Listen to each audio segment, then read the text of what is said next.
Well, class 7th, I wish you a very good morning. Today, in your history class, we shall be talking about the rulers and architecture of the medieval period of Indian history.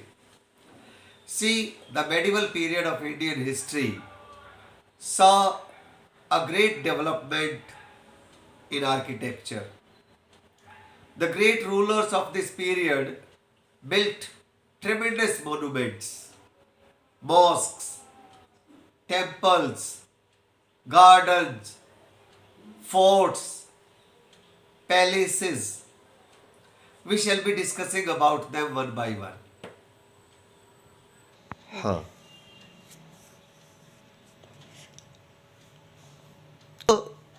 Monuments built by great emperors and rulers have great historical and architectural, social and religious significance. See, the rulers of this time built religious monuments as well as secular. So, first let's talk about the temples of North India, right? This area.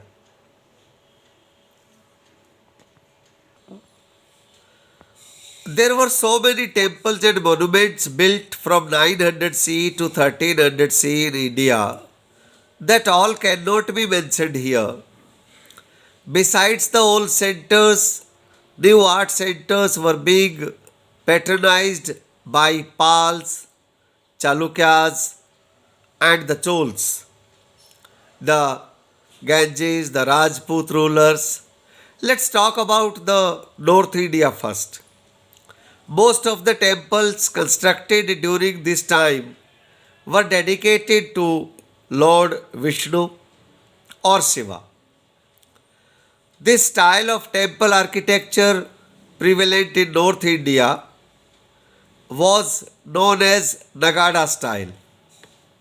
See, the temple of the North India of the Nagada style, ये जो नगाड़ा style था, the temples built in Madhya Pradesh, right?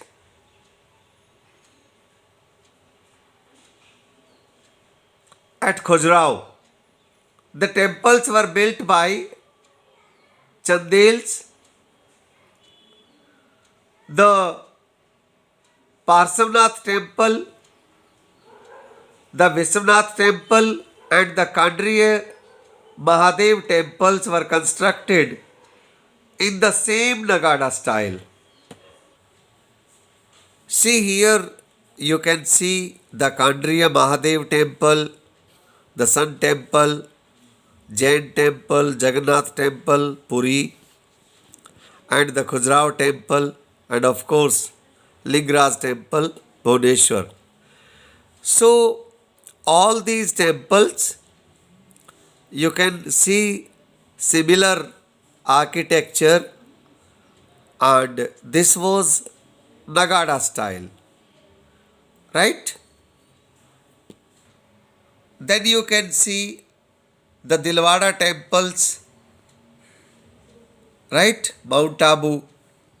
See, Dilwara temples at Mount Abu, Rajasthan was built by rulers of the Solanki dynasty. There are many temples in this complex. These temples are made using white marble. The walls of these temples are covered with intricate designs and exquisite architecture patterns. So, having talked about Dilwara temples, the Konark temple, the Lingaraj temple, let's see that the main features of these temples, they, apart from being the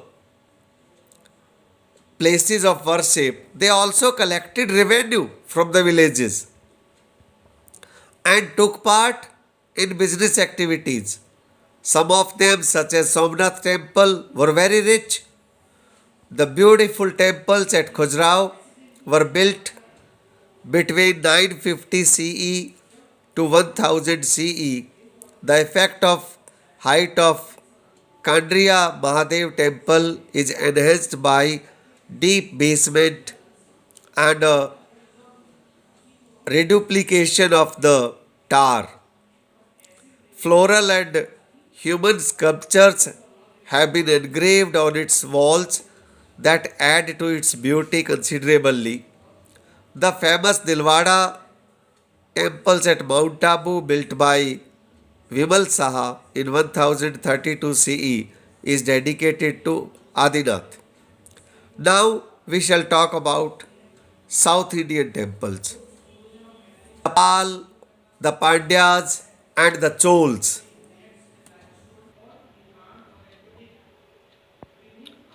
The Pals, the Chols, and the Pandyas. They basically, these were the people who built beautiful temples in the south, and the Pal built Rath temple and the Shore temple at Mahabalipuram and the Kailasnath temple at Kanchi. The Pandyas constructed temples in the capital city of Madurai. Between 850 CE to 1600 CE, the temple architecture found patronage with the kings of these dynasties and the Nayakats of Tanjore and Madurai. The great Gopurams of the Pandya period are found at Srirangam, Madurai, and Kumbakonam. Some of the Gopurams were extremely tall and elaborated, sculpted. They exhibit figures of gods surrounded by scenes from mythology. They attain such ample proportions that they dwarf the central shrine sometimes. The examples of the great pillared mandap of the Vijayanagar period are found at Kachi, Vijayanagar, Vellore. The finest Vijayanagar temples is the Vithoba temple, completed in 1565. Its distinguishing features are the pillars, mandaps, and carvings done on the stone blocks. The Nayakas of Madurai in the 17th century were also great builders. Tirumala Nayak built the Vasant Mandap in front of great Minakshi temple, which has a flat roofed corridor with three asleys. So, this way, when we talk about all these, it becomes necessary for us to talk about the Chols. The Chols were great patrons of art and architecture. They built many temples in different parts of their empire. The Chol temples were extremely rich. Donations made to the temples were for the further construction and maintenance of these temples. Brideshwar temple, also called the Raja Rajeshwar temple at Tanjore, is the finest specimen of temple's architecture of the Chols. This temple is dedicated to Lord Shiva and was built by Raja Raja Chol.